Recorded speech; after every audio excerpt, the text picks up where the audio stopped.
Kumusta mga pare ko? Welcome back sa Paridan TV. Ayan, ito na yung ating Black Pitch Chupentiho. Gusto ko lamang sagutin yung nagtanong sa akin kung kailan ko ito tinanim. Ayan, tinanim ko to noong January pa. January, nirekta ko na siya dito sa ayan, lata. Ayan, nung una yan, ganto yan nakatayo. Pagkatubo niya, tinumba ko yan. Tapos ayan, so tumayo siya pa ganon. Tapos after 3 months, yan, ginatuan siya, tinayo ko na. Tapos nilagyan ko siya ng ayan, wire para itupi dito sa dulo.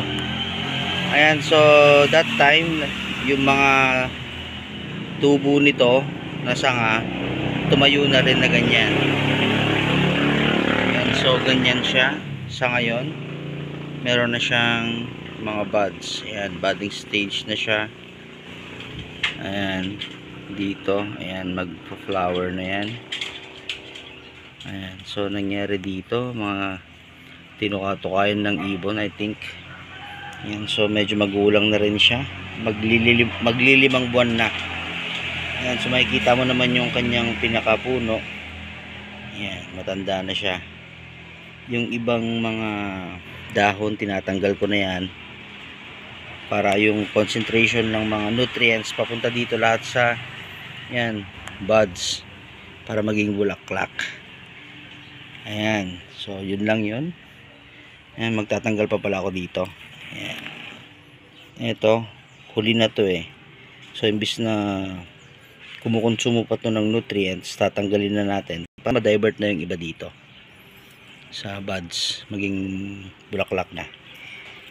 So tatanggalin na natin to. Yan, pinch lang.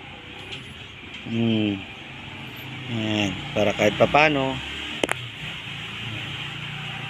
maging bulaklak to, at sana hopefully maging bunga.